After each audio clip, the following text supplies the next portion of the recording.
¿Qué tal? Muy buenas noches de este viernes en el que la muerte de la reina Isabel II se ha sentido entre la comunidad inglesa de Gran Alacant. Vecinos y vecinas ingleses residentes en la pedanía de Santa Pola se han mostrado compungidos por el fallecimiento ayer de su reina Isabel II. En los próximos días se dispondrá un libro de condolencias que se trasladará a Londres. El Gobierno municipal prepara su presupuesto de 2023, unas cuentas que contarán con una rebaja en el IBI y las construcciones para la instalación de puntos de recarga de automóviles. Además, se recuperará la tasa de mesas y sillas. Carlos González, en Elche Noticias. El alcalde estará esta noche en Elche Noticias para iniciar el curso político en el que marca sus prioridades en un contexto con marcadas dificultades para la gestión. En los deportes, el Elche a por la victoria. El Elche Club de Fútbol busca su primera victoria ante el Athletic de Bilbao. Francisco afirma que sigue trabajando de la misma forma y espera seguir mejorando en los próximos encuentros.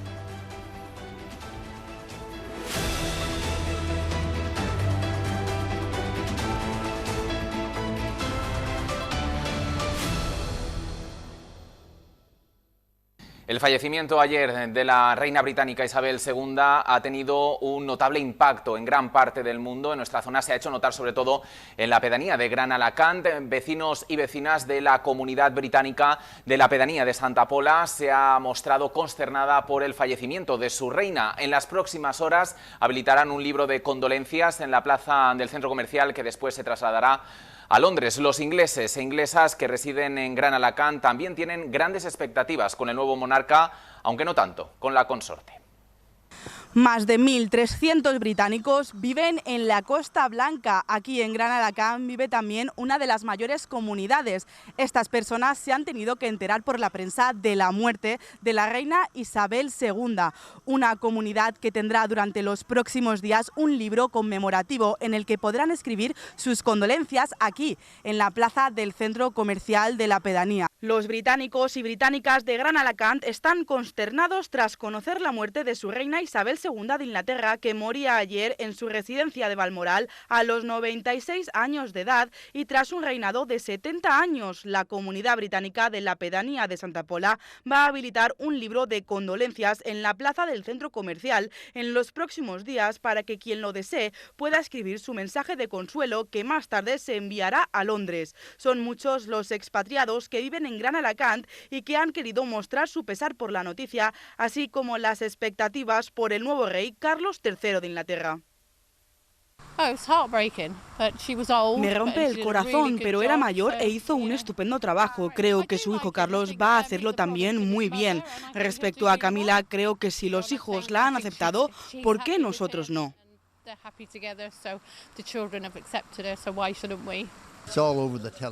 Está en todas las televisiones, su salud estaba empeorando, así que no era inesperado, triste, pero esperado. Muy triste, es el final de una era para todos los ingleses, la echaremos de menos profundamente.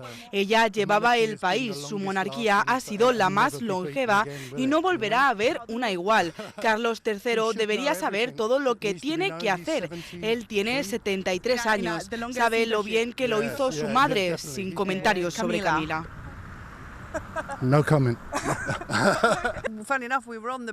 Nos enteramos de una forma muy graciosa. Estábamos en la playa y nuestros familiares comenzaron a llamarnos y a enviarnos mensajes.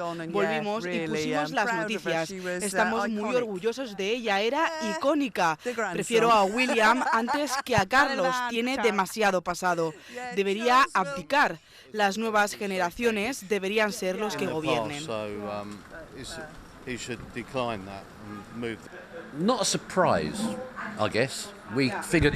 No es una sorpresa, sabíamos que este día iba a llegar. Es el día más histórico que he vivido en mi vida. Hizo un gran trabajo en el país. Nadie, ningún político lo habría hecho mejor. Va a haber un libro conmemorativo en la plaza para todos aquellos que quieran firmarlo. Ha ocurrido hace menos de 24 horas. But literally, I mean, it's happened less than 24 hours ago. Well, it was yesterday. We were sitting in her outside Estábamos aquí sentados fuera cuando nos enteramos. Fue por la televisión que todos vestían de luto, por lo que creo que murió mucho antes de lo que anunciaron. Sobre Carlos pienso que está bien, me gusta Camila. Sé que muchos ingleses no la quieren por lo que pasó con Diana, pero ella era su verdadero amor. Vamos con otras cuestiones, asuntos que se han abordado hoy en la primera Junta de Gobierno tras el verano, que ha aprobado la rebaja de impuestos por la instalación de puntos de recarga de vehículos en plazas de aparcamiento. Se bonificará en un 50% el IBI y en un 90% el impuesto de construcciones para impulsar la instalación de puntos de recarga de automóviles. La primera Junta de Gobierno del nuevo curso político ha aprobado la modificación de diferentes ordenanzas fiscales para el ejercicio de 2023. Como ya adelantó el alcalde de Elche, Carlos González, el próximo presupuesto municipal volverá a apostar por una congelación de tasas y precios públicos, pero se llevará a cabo una rebaja selectiva de los impuestos, vinculada a las energías renovables. En este sentido, el Gobierno municipal ha aprobado la bonificación de un 50% del IBI de las plazas de aparcamiento, donde se instalen puntos de recarga para automóviles, para lo que también se rebajará el 90% el impuesto de construcciones. Decirles que en este caso hay modificación del impuesto de bienes inmuebles, modificación del impuesto de construcciones y modificación también del impuesto de vehículos de tracción mecánica, en este caso, como les decía, para favorecer esa fiscalidad verde mediante bonificaciones que van totalmente orientadas a favorecer la generación en Elche de puntos de recarga eléctrico en plazas de garaje particulares.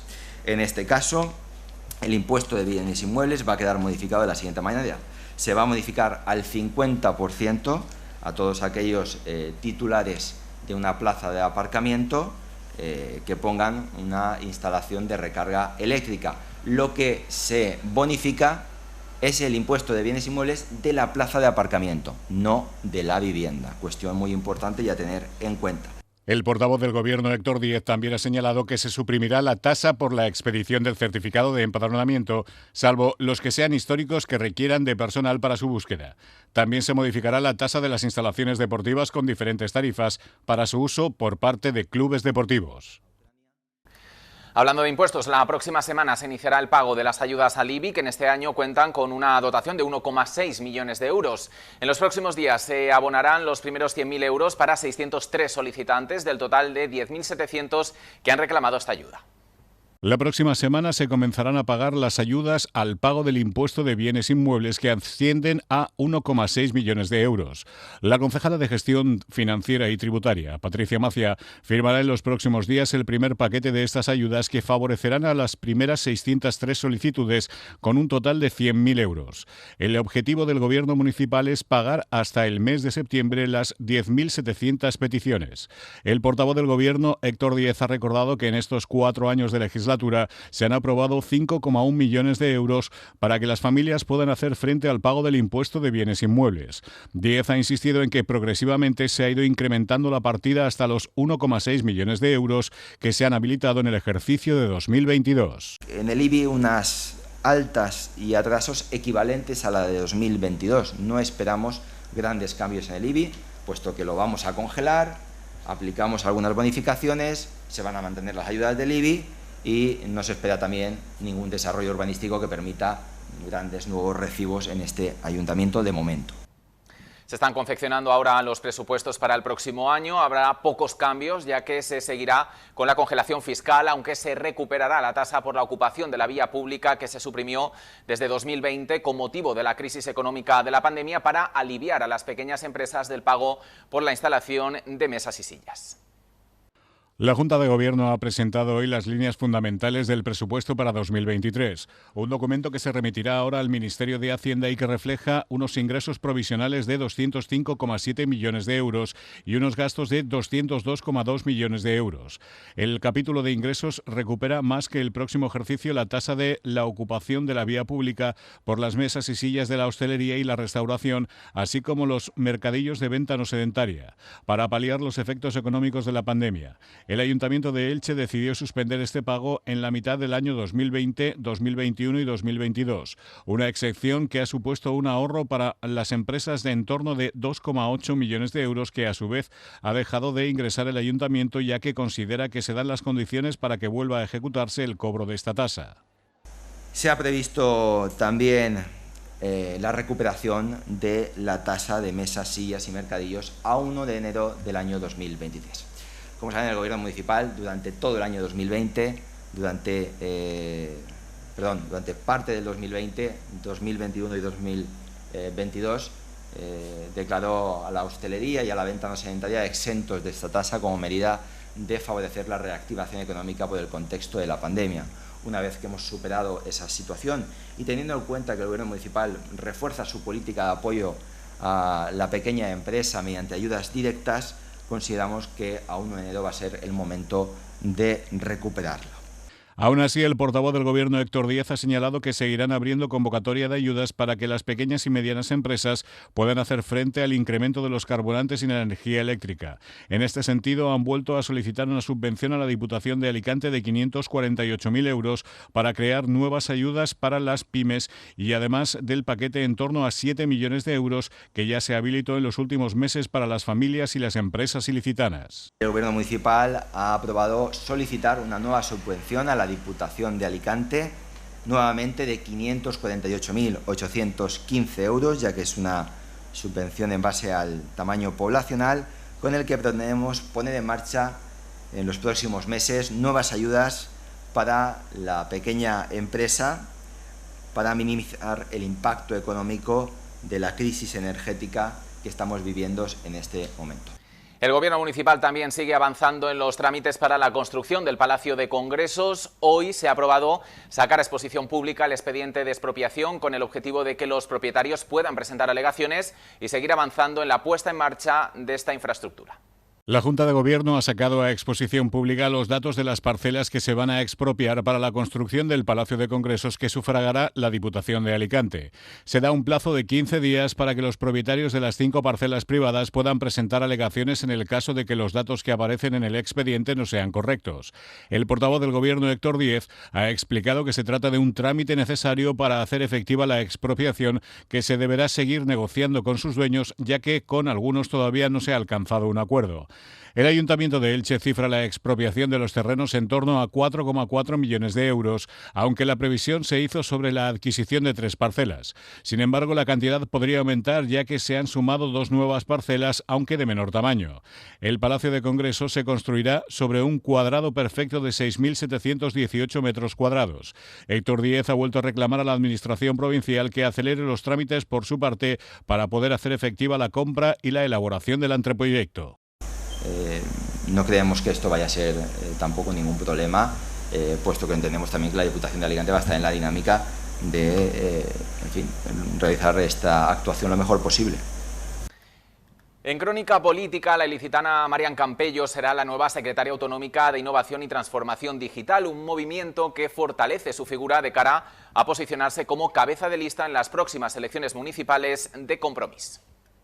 La Secretaría Autonómica de Innovació i Transformació Digital será dirigida a partir de ahora por Marian Campello, exdiputada autonómica por Compromís y coportavoz de Compromís per Elx.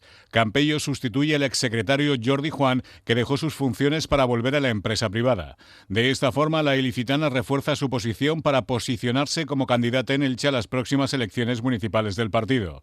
Campello actualmente era secretaria de la presidencia de les Corts Valencianes, donde desarrollaba tareas de relación con la ciudadanía y coordinación de proyectos. La nueva responsable ha agradecido la confianza depositada en ella y se han comprometido a seguir trabajando para poner la innovación y las nuevas tecnologías al servicio de las personas.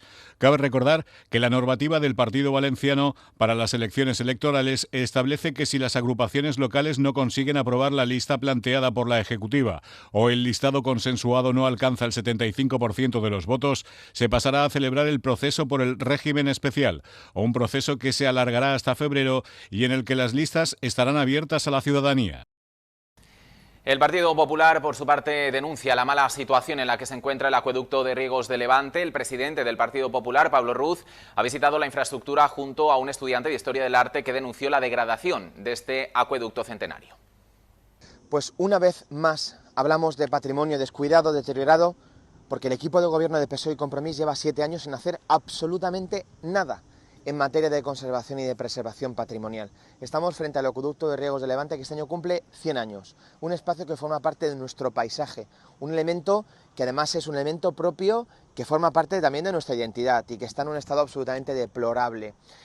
Muy cerca de aquí está también la torre de Resemblanc, en el Instituto de la Torreta, también de propiedad municipal en este caso, que está en un estado de deterioro hasta el punto que ha tenido que colocarse una malla para evitar desprendimientos. Esto no puede ser, esto no puede ser, es urgente la puesta en marcha ya del catálogo nuevo que contempla un plan director para la rehabilitación del patrimonio que es de todos si queremos preservarlo para el futuro. Señores de PSOE y Compromís, señor González, cuenten de una vez con nosotros. Tenemos que sentarnos con rotundidad a hablar de patrimonio, a conservar el patrimonio y a proteger lo que nos define. Y Ciudadanos, que estudiará interponer medidas judiciales por los posibles fraccionamientos de los contratos de fiestas. De acuerdo a la Ley de Transparencia, los contratos mediante los cuales se realizaron los servicios de las fiestas podrían incurrir en varias ilegalidades. El Grupo Municipal de Ciudadanos ha comunicado que estudiará interponer medidas judiciales ante la posibilidad de que se hayan vulnerado leyes o se haya incurrido en un posible fraccionamiento de contratos por parte del Ayuntamiento de Elche durante las fiestas patronales celebradas en la ciudad.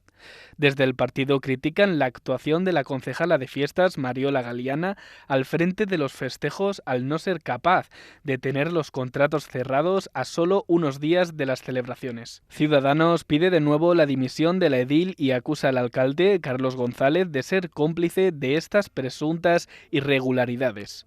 Unas denuncias que se producen después de que la Concejalía de Fiestas confirmara la contratación por valor de 71.000 euros de una empresa que incumplía un requisito exigido por ley y que después subsanó. Pues seguimos en este viernes conociendo las prioridades de los diferentes grupos municipales en este inicio del curso político, en la recta final de la legislatura. Hoy recibimos al alcalde de Elche, a Carlos González. Alcalde, muy buenas noches. Muy buenas noches. Bueno, ¿qué prioridades se marca el Partido Socialista, qué prioridades se marca el Gobierno municipal en esta recta final de la legislatura, que va a ser muy compleja, marcada por este contexto de inflación? Bueno, yo creo que la prioridad fundamental en un contexto social y económico como el que estamos viviendo tiene que ser ayudar a las familias y ayudar a las empresas, especialmente a las empresas más pequeñas, autónomos, microempresas, etcétera, a hacer frente a la situación económica que estamos viviendo, que está caracterizada fundamentalmente por el alza constante de los precios, por el incremento especialmente de los costes energéticos. Creo que la primera prioridad en un momento como este son nuestras empresas, el tejido productivo, y son desde luego nuestras familias, especialmente las clases medias, que se ven más afectadas como consecuencia del incremento generalizado de precios que afecta a la cesta de la compra, que afecta a los costes energéticos, a la gasolina, a la electricidad, etcétera. Por lo tanto, creo que ahí es donde debemos hacer el primer esfuerzo, ahí es donde debemos centrar nuestros esfuerzos. Y luego, en materia de gestión municipal, hay un conjunto de elementos que son fundamentales para que la ciudad siga avanzando, siga transformándose y al mismo tiempo para que continuemos dentro de esta dinámica de creación de empleo, de generación de riqueza que posibilita que la ciudad vaya bien, que la ciudad avance, se transforme, se modernice, haya empleo y haya dinamismo económico. Y en ese sentido podríamos hablar de lo que llamamos los proyectos tractores o los proyectos palanca, que son los que impulsan la creación de empleo, la innovación, la productividad y en definitiva el crecimiento económico. Algún ejemplo: el Palacio de Congresos para impulsar la actividad turística vinculada al turismo congresual, también proyectos como el Palacio de las Artes Escénicas en el antiguo Solar de Highton, o las actuaciones vinculadas al Mercado Central, al antiguo y al nuevo Mercado Central, o actuaciones vinculadas directamente o relacionadas directamente con nuestra economía, con nuestra estructura económica, campus tecnológico, parque empresarial, en definitiva, iniciativas que contribuyen, por una parte, parte a generar más equipamientos, a modernizar y transformar nuestra ciudad y al mismo tiempo a generar dinamismo económico y empleo, que es fundamental, porque al final es absolutamente imprescindible que continuemos creciendo, generando riqueza, generando empleo, para a partir de ahí, bueno, que continúe girando la rueda de la ciudad. ¿Qué margen, qué capacidad de reacción tiene una administración local frente a un contexto tan difícil como el que parece que se nos avecina? Bueno, un margen de maniobra limitado, hay que ser realista, un margen de maniobra limitado porque la propia administración local se encuentra afectada por este incremento de precios. Nuestros capítulos 1 y 2, el capítulo 1 y 2 del presupuesto municipal, se van a ver severamente afectados como consecuencia del incremento de precios, y eso tendrá una repercusión que limitará el margen de maniobra. Pero en abstracto yo creo que nuestro margen de maniobra es limitado, si bien creo que hemos tomado una decisión acertada, o el presidente de la Generalitat ha tomado una decisión acertada cuando ha planteado esa necesidad de sumar esfuerzos, de que haya una alianza entre la Generalitat Valenciana y los principales ayuntamientos de la Comunidad Valenciana, sumar esfuerzos para hacer frente a este contexto, a esta situación de incremento, de alza de precios que está teniendo repercusiones, o que va a tener repercusiones económicas y sociales. Por lo tanto, nuestro margen de maniobra mejorará como consecuencia de esa suma de esfuerzos, que entendemos que en este momento no solo es estratégica, sino que es necesaria y muy oportuna.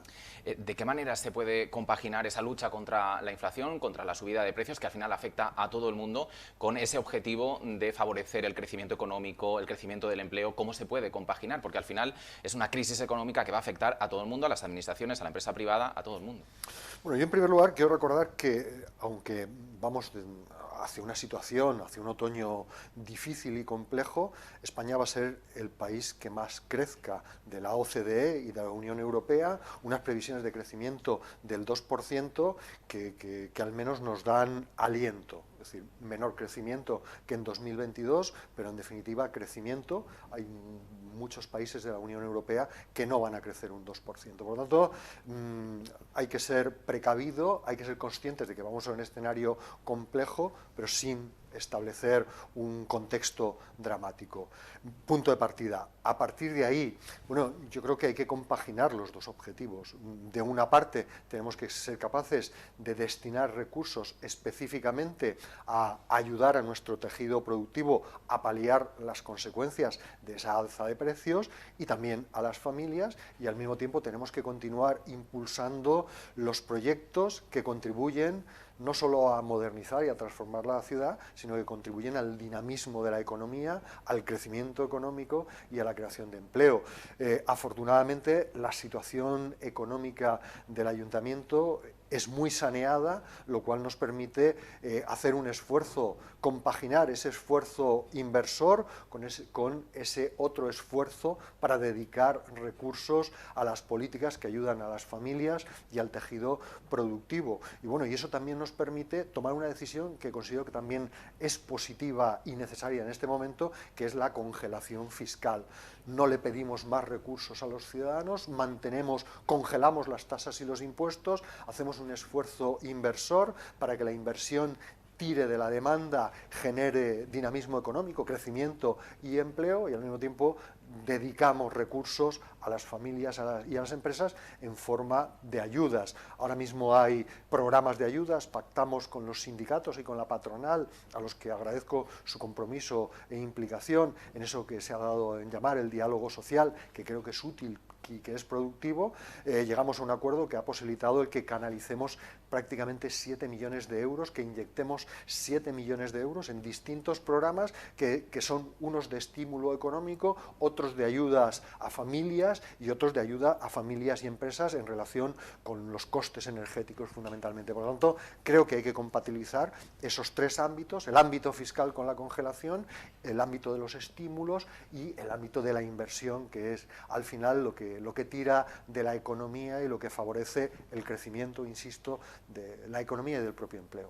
En este contexto, lo que le piden desde la oposición es que convoque el Consejo Social para que a través de expertos se pueda pues analizar mejor cuál es la situación que se previene o que se prevé para los próximos meses, y también desde el Partido Popular le piden una bajada en torno a un 3% de todos los impuestos. Desde el Gobierno municipal se ha propuesto una bajada del IBI de construcciones en lo que tiene que ver con las energías renovables, pero el Partido Popular dice que se queda corto y le piden un 3% de todos los impuestos. Bueno, déjeme que le diga, en primer lugar, nosotros hemos convocado, creo que este año, más de 7 veces, en 7 ocasiones, al Consejo Económico Social para consultarles sobre distintos aspectos, y acabo de hacer referencia a un acuerdo social, un acuerdo suscrito por los agentes sociales, por los sindicatos, por las patronales, que de alguna forma lo que refleja es que estamos trabajando con los agentes sociales para llegar a acuerdos en beneficio de los ciudadanos y de las empresas, del tejido productivo. Por lo tanto, creo que el Partido Popular llega, lo diré amablemente, llega tarde a esto del diálogo social. Llevamos mucho tiempo hablando con los agentes sociales y, más que hablando, llegando a acuerdos en beneficio de la economía y de las familias. Primera cuestión.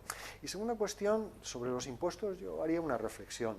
Primero, claro, yo creo que el Partido Popular, ante cada situación en la que nos encontramos, a lo largo de los tiempos, siempre, sea la que sea de bonanza económica, sea de crisis sanitaria, sea de crisis de cualquier naturaleza, siempre acude a la misma fórmula, al mantra de hay que bajar los impuestos. Yo quiero recordar que el Partido Popular ha gobernado y, lejos de bajar los impuestos, lo que hizo fue subir el IBI un 16% y tasas como la de los autobuses y del agua más de un 20%. Por lo tanto, primero veo una falta de coherencia entre su discurso actual y los hechos cuando gobernaban. Eso me parece importante ponerlo de relieve. En segundo lugar, también me parece importante poner de relieve que ante cada situación siempre proponen la misma receta.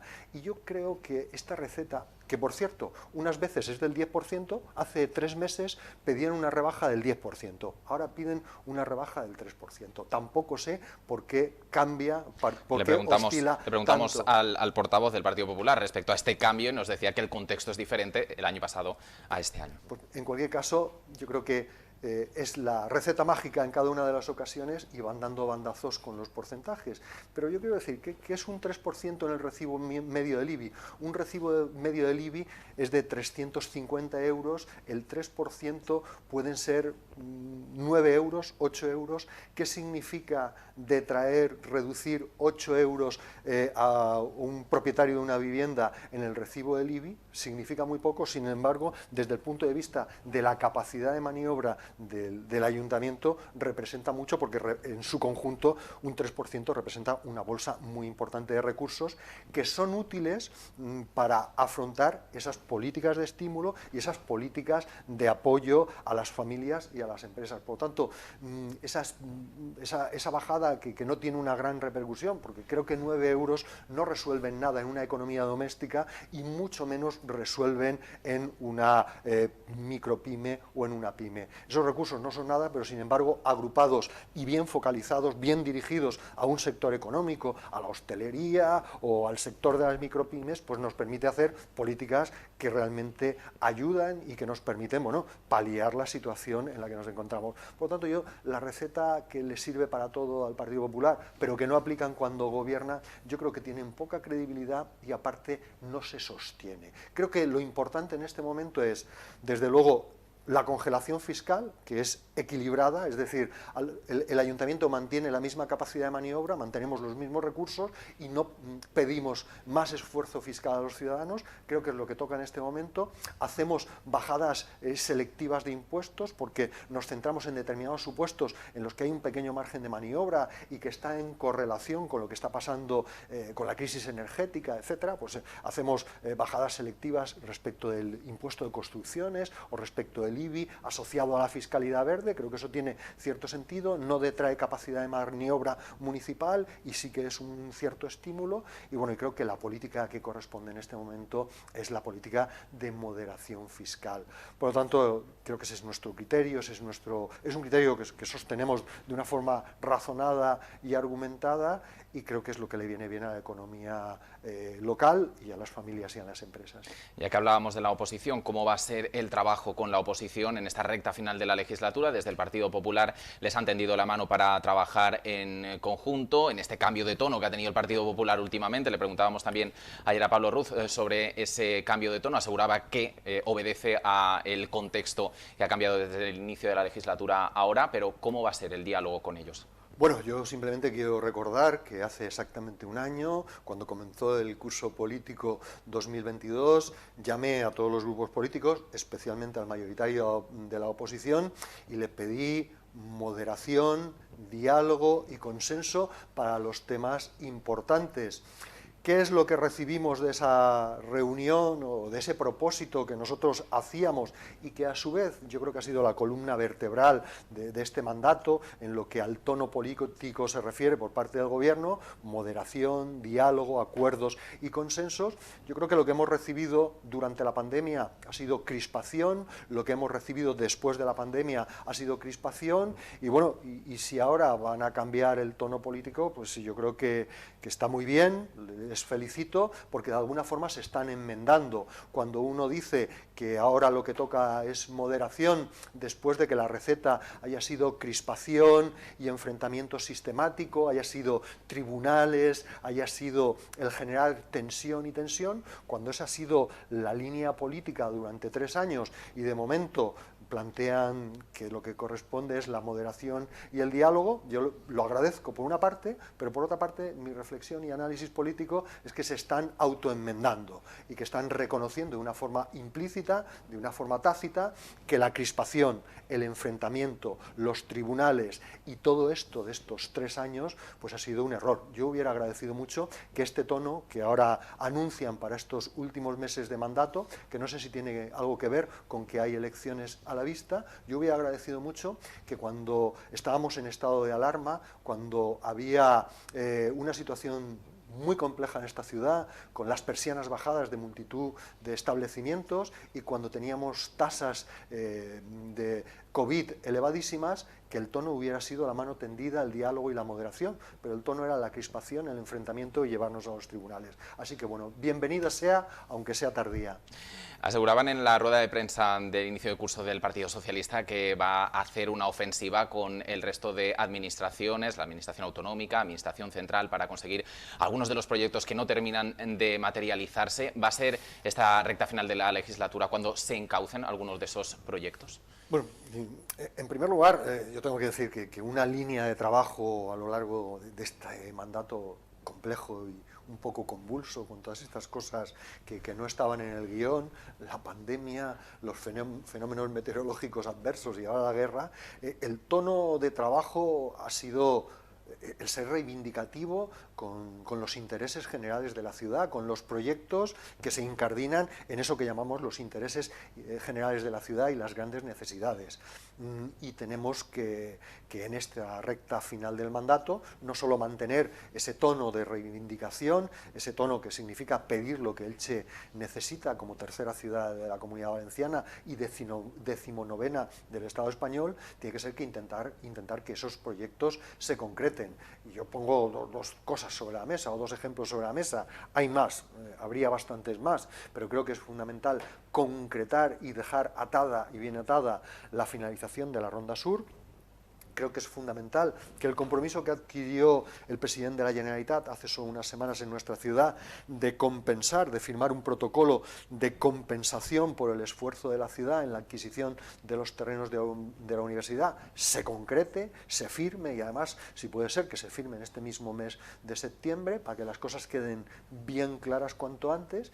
Y espero de los presupuestos del Estado algún gesto ya decidido y claro en materia ferroviaria. Es cierto que hemos conseguido una infraestructura valiosa con la autovía de acceso al aeropuerto, que era una necesidad importante, no solo en materia de fluidez, sino en materia de seguridad vial. Eso ha sido un avance importante, pero yo creo que hay 2 o 3 temas en los que tenemos que avanzar. En materia ferroviaria, la conexión ferroviaria con el aeropuerto clama al cielo, hay que decirlo con absoluta claridad, y ya se debe avanzar en ese terreno. La conexión ferroviaria también, la conexión de la red de cercanías con la estación de alta velocidad, es imprescindible que avancemos también en ese terreno y desde luego duplicar, electrificar y modernizar los trenes de cercanías. Tenemos trenes de 1980. A mí me consta que Renfe ha licitado ya la construcción de los nuevos trenes, pero tenemos trenes de cercanía de los años 80 contaminantes, antiguos, lentos e incómodos. Clama al cielo y por lo tanto el mensaje tiene que ser contundente, reivindicativo y claro al Gobierno de España, gobierne quien gobierne. Digo lo mismo ahora que gobierna Pedro Sánchez que cuando gobernaba el señor Rajoy. No sé si todo el mundo puede decir lo mismo, pero yo digo lo mismo con un gobierno que con otro gobierno. Y al mismo tiempo decía que en materia de reivindicaciones creo que ya hay que poner sobre la mesa un factor fundamental, la conexión del parque empresarial directa con la autovía, o sea, que la autovía, que el parque empresarial tenga conexión directa con la A70, me parece absolutamente imprescindible. Este es un proyecto del que se ha hablado vagamente, pero que yo creo que llega el momento ya de decir que hay que empezar a trabajar en él con claridad, que el Gobierno de España lo asuma como propio y que se empiece a trabajar con él. Y luego hay una cuestión que me parece muy importante y es que esa segunda circunvalación del tramo de la autovía entre Elche y Alicante, que descongestione la A70 y que todavía es de peaje, son los únicos 30 kilómetros de peaje que quedan en la Comunidad Valenciana. Yo le he dicho al anterior ministro y le he dicho a la actual ministra que lo tienen que suprimir ya, inmediatamente. Son 30 kilómetros que posibilitarían que tuviéramos 2 cinturones de circunvalación del nodo Elche-Alicante. Y esto que puede parecer una abstracción, esto significa más fluidez y más seguridad vial entre Elche, la Universidad de Alicante, el parque empresarial y también los accesos al aeropuerto. Y ni que decir tiene con la relación con Alicante y con el Campello, que son ámbitos en los que hay una gran movilidad de ciudadanos en uno y otro sentido. Voy a decirlo claro, a las 8 de la mañana hay colas kilométricas entre Elche y Alicante, y esas colas kilométricas entre Elche y Alicante acabarían de un plumazo si se suprimiera el peaje de esa AP7, de esos 30 kilómetros de AP7. Por lo tanto, esos 3 ámbitos, el ferroviario, las mejoras ferroviarias, la conexión del parque empresarial y la supresión del peaje, me parecen 3 temas que hay que poner en el debate y que hay que ser muy reivindicativos, que tenemos que ser muy reivindicativos, como soy, con el Ministerio de Fomento, con el Gobierno de España. Asuntos que vienen reclamando ya de la pasada legislatura, que no terminan de cristalizarse, pero también hay proyectos en Elche que vienen de años anteriores, incluso de la legislatura pasada, que no terminan tampoco de tomar forma. Es el caso de los diferentes mercados, aunque se ha avanzado ligeramente en esta legislatura en consolidar un proyecto, tanto para el mercado provisional como para el mercado central, pero no terminan de concluirse estos proyectos. Es el caso del entorno del edificio de Rigos El Progreso, que sigue de la misma manera que la pasada legislatura, porque cuesta tanto poner en marcha los diferentes proyectos. Bueno, son cuestiones distintas, los proyectos a los que estamos haciendo referencia, y luego hay un trasfondo que es común a todo. Diría, para precisar y para ser claro, en Riegos del Progreso ha habido un proceso judicializado y por lo tanto hemos estado sometidos a los tiempos de la justicia, no hemos podido tomar ninguna decisión y eso desde luego hace que todavía estemos en esta situación, que si de mí hubiera dependido, que si de nuestro gobierno hubiera dependido, no estaría en esta situación. Pero hemos tenido 4 años de procedimiento judicial. Ahora estamos buscando una forma de ejecutar la sentencia porque, déjeme que le diga que la sentencia deja un margen ahí de ambigüedad, que estamos buscando un acuerdo a 3 bandas, Generalitat, propiedad y ayuntamiento, para llevar a cabo la ejecución de la sentencia. Por eso, este es un caso muy singular por esa judicialización. Pero luego lo que tiene que ver, por ejemplo, con proyectos como el del Mercado Central, el antiguo, el futuro Mercado Central en la Avenida del País Valenciano, bueno, yo creo que como reflexión general, primero hay que decir que yo creo que desde la modificación de la Ley de Contratos del Estado en 2017, con la transposición de una directiva europea, creo que se ha complicado extraordinariamente todo lo que es la gestión de la contratación pública. Creo que los objetivos de la ley los compartimos, son objetivos deseables, pero los mecanismos que ha puesto en marcha la ley son mecanismos que hacen que todos los procedimientos sean extraordinariamente farragosos. Y esto no es una excusa, esto es una reflexión, que la hago allá donde puedo, fundamentalmente allá donde tienen capacidad para modificar las leyes, el Gobierno y el Parlamento. Creo que la Ley de Contratos del Estado en este momento es un obstáculo para una gestión eficiente y para una gestión adecuada de los recursos públicos, compartiendo los objetivos, que al final los objetivos son la transparencia, la publicidad, el posibilitar la concurrencia de las empresas a nivel español y europeo. Compartimos los objetivos, pero desde luego el grado de complejidad es tan extraordinario que hace que todos los procedimientos sean farragosos. Y bueno, y descendiendo a los proyectos por los que concretamente usted se interesaba, quiero decir que hemos avanzado mucho en un proyecto complejísimo, como era el del antiguo Mercado Central, que venía ya de casa, es decir, venía del anterior mandato con una tara importantísima, los acuerdos erróneos adoptados por el anterior gobierno, que nosotros hemos intentado enderezar, que hemos intentado cambiar y que finalmente, bueno, ahora tenemos un anteproyecto, que creo que es un anteproyecto serio, pero sobre todo es un anteproyecto el de convertir el antiguo Mercado Central en un mercado gastronómico y cultural, rehabilitar los baños árabes y poner en valor desde el punto de vista turístico y cultural el refugio de la guerra civil, al mismo tiempo que darle valor al antiguo edificio del Mercado Central. Creo que es un proyecto que va a ser un proyecto que apuntale, que fortalezca el proceso de revitalización que está experimentando el centro histórico y comercial desde que peatonalizamos la corredora y la Plaza de Baix. Creo que en ese proyecto estamos muy avanzados, ahora vamos a licitar la redacción del proyecto y eso nos permitirá tener otra locomotora para el centro histórico y comercial y al mismo tiempo una locomotora para el comercio en el conjunto del municipio. Y luego, por otra parte, creo que hay que consolidar, y estamos avanzando, ya hemos terminado prácticamente la parte urbanística, también farragosa, no me lo tome como excusa, de nuevo es una reflexión. El urbanismo español y valenciano también tienen esa misma característica, ser complejos, ser densos, ser muy farragosos, y hemos terminado la tramitación urbanística para poder consolidar el nuevo Mercado Central en la Avenida del País Valenciano, y ahora vamos a avanzar con el proyecto y con el diálogo con los comerciantes.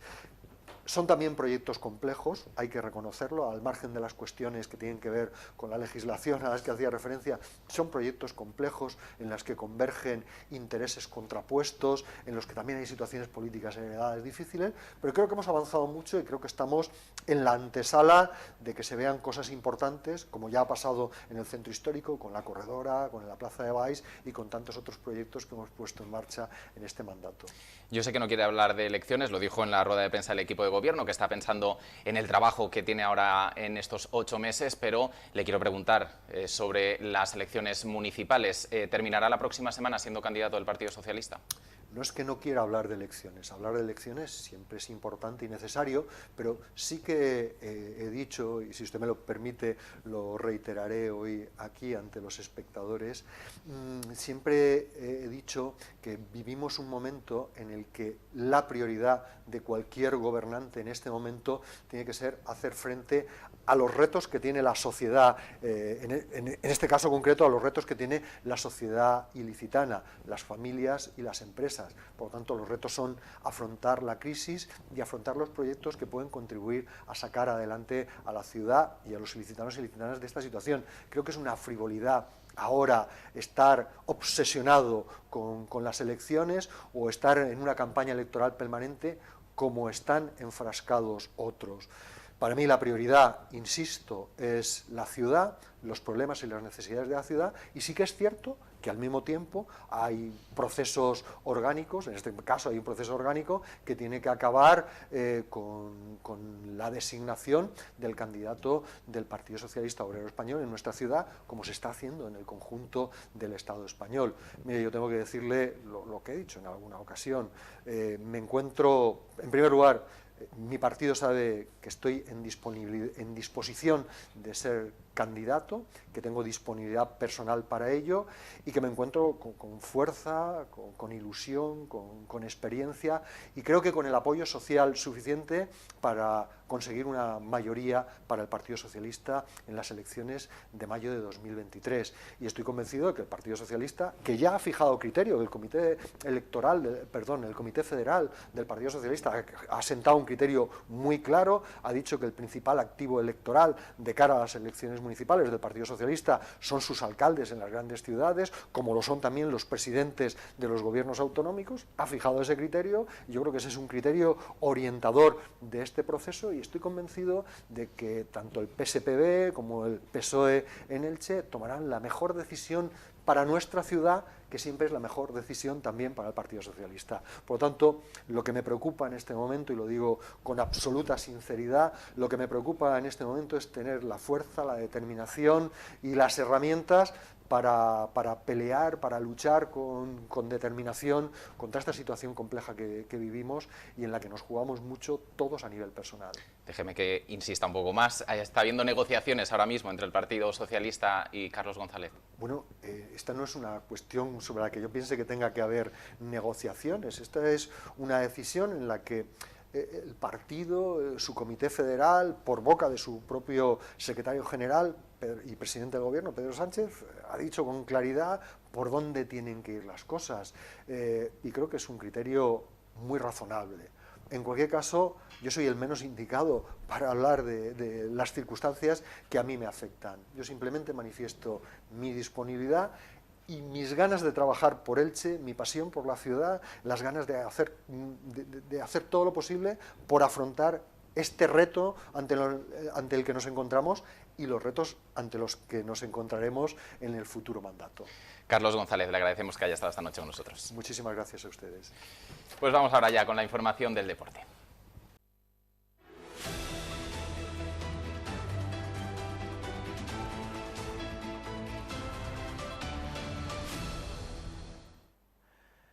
¿Qué tal? Un saludo muy cordial para todos. Por fin es viernes, aquí lo tenemos, 9 de septiembre, con un fin de semana muy bonito por delante, con partidos de competición oficial y comenzamos con la última hora del Elche Club de Fútbol, que el domingo necesita la victoria ante un rival poderoso también como es el Athletic Club de Bilbao, que esta temporada dirige Ernesto Valverde. Hoy hemos tenido la previa con Francisco, el entrenador del Elche Club de Fútbol, que ha explicado que el equipo ha trabajado fenomenalmente durante esta semana y que espera la reacción del Elche, no pone ninguna excusa y confía en dar una vuelta a la situación.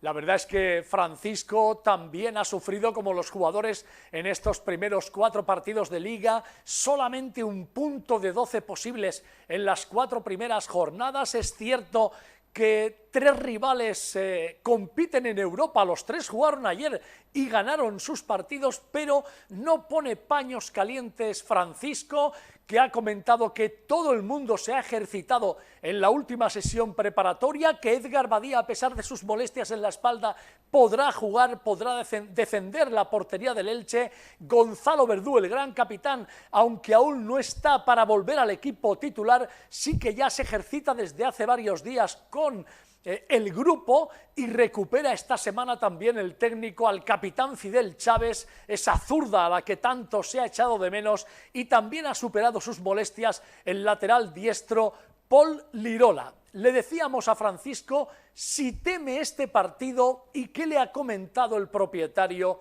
Cristian Bragarnik. Yo creo que para cualquier entrenador, ya digo antes, primero que a todo el mundo no le gusta vivir la situación en la que estamos nosotros ahora mismo, que es con un punto de 12. Pero yo también te he dicho antes, al final todos los clubes donde he estado han sido pues más o menos de la entidad de este, y no ha tocado pasar por este momento. También me pasó el año pasado y salimos adelante de un trabajo, con compromiso, convenciendo al jugador al final de lo que hay que hacer, y ese es mi objetivo. Para nada nos asusta, nos ocupa, ya lo dije después de Villarreal, nos hemos ocupado de trabajar muchísimo y bien, y bueno, y ojalá que se haga adelante todo el domingo. Con respecto a Cristian, nosotros dijimos, yo hasta el último día que esté aquí, 30 de junio que tengo mi final de contrato, La relación es fantástica y bueno, y la comunicación es muy buena. De hecho, después del partido justo fueron de los primeros la propiedad que nos dio los ánimos suficientes para levantar, para coger aire y bueno, sin escapar de la realidad, saber que tenemos la obligación lógicamente de volver a ser nosotros mismos y competir del nivel que queremos. Sin duda un momento complicado para el Elche Club de Fútbol, eso nadie lo discute. Explicaba Francisco que la comunicación es continua y su relación estupenda con el propietario Cristian Bragarnik, que está en su país y pendiente, muy atento a las evoluciones del equipo. No es el momento de tirar la francisqueta por el Pedregal. Sería una locura, hay que tener paciencia, la afición del Elche es muy madura. Ciertamente el momento anímico del equipo no es el mejor, pero hay una oportunidad de sumar puntos, aunque sea un gran rival como es el Athletic de Bilbao. Recordamos el domingo a las 4:15 de la tarde en el Martínez Valero, una hora inapropiada, mientras que la Liga de Tebas y las televisiones miran a otro lado. Es absolutamente inadmisible que se juegue un partido con el calor sofocante que estamos pasando a las 4:15 de la tarde, pero no le importa a la Liga de Fútbol Profesional que pase calor la afición con el riesgo que ello comporta. Y le decíamos a Francisco que se le ve quizá menos enérgico, menos activo en el banquillo, está menos animado. Él decía que no, que continúa siendo el mismo. Yo sigo siendo el mismo, sigo trabajando igual, sigo dedicando la misma hora. Bueno, pues la situación es la que es, ya dije que aquí la suerte no vale para nada, hay que trabajar muchísimo. Quizás nos ha faltado un poquito de trabajo en lo largo de la pretemporada, pero porque nos tocó así hacerla, porque tuvimos muchos problemas, pero las excusas no valen de nada, las excusas son la realidad, lo que tenemos pues un punto de 12 posible, que la excusa, ya repito, no nos vamos a escudar. A pesar de que ayer jugaron 3 equipos que han sido rivales nuestros en Europa y ganaron sus 3 partidos, me ha tocado este calendario, es lo que hay. O sea, yo no voy a esconderme de nada, los jugadores siguen respondiendo de la misma manera del primer día que yo estoy aquí y en eso no tengo problema y bueno, pues ojalá que cuando cojamos nuestro tono físico para nuestra manera de jugar podamos apretar mejor de lo que hemos apretado en los partidos que hemos jugado hasta ahora. Pero ya digo, a mí estas situaciones he vivido muchísimo a lo largo de mi corta trayectoria, que tampoco es muy larga, pero es lo que me ha ayudado a crecer. Y por lo tanto, bueno, pues estoy en el mismo momento para seguir creciendo, para seguir apostando y con la misma ilusión desde el primer día que llegué. Así que, ya digo, ojalá que esto se demuestre el domingo en el campo y es lo que hemos tratado de hacer durante la semana.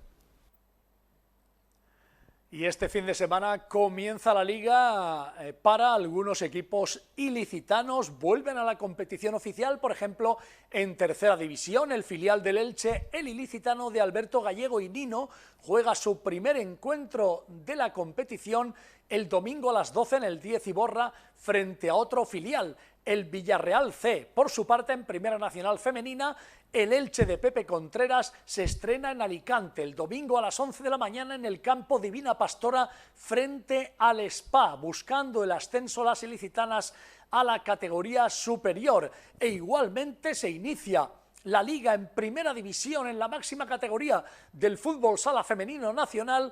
El Joventut dels Clínica Blasco Visitelche de Libertad Casado empieza jugando en tierras gallegas este sábado a las 6:30 de la tarde frente al Pollo Pescamar. Y cómo no, también recordar el primer partido en casa, segunda jornada de Liga en balonmano femenino en División de Honor.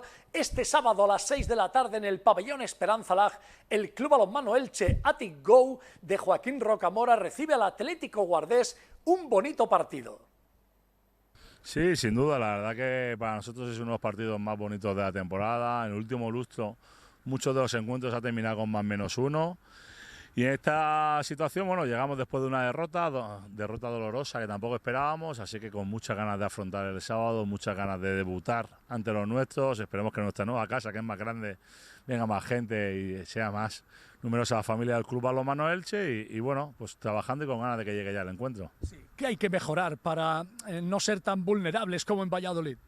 Bueno, la primera persona que tiene que mejorar soy yo. La verdad que yo no hice una buena dirección de partido. En este sentido, soy yo el primero que no hago un buen encuentro y por tanto a partir de aquí viene esa debilidad defensiva, el hecho de que yo no encontrara a la gente adecuada para estar en esas sinergias o trabajos cooperativos o colindantes. También tenían muchas bajas, ¿eh? Sí, pero yo ya soy conocedor de esas bajas, normalmente manejo bien los tiempos del encuentro y la verdad que tomé decisiones que no eran acertadas y por tanto ya les he dicho a las jugadoras que ellas tampoco tienen que perder en este caso su responsabilidad, porque aquí no hay culpables pero sí responsables, pero yo como máximo mandatario en este sentido del equipo, pues yo también soy responsable o tengo una responsabilidad muy alta. Estamos concienciados de que tenemos que ser mucho más sólidos, tenemos que defender mucho mejor los unos para uno, estar más juntitas y ayudarnos mejor. Y luego, pues la verdad que, bueno, debutamos hasta 7 jugadoras en División de Honor la semana pasada, algunas de ellas lo han notado en exceso, esperemos que no vuelvan a notar en esta segunda jornada y seguro que nuestra imagen será mucho mejor.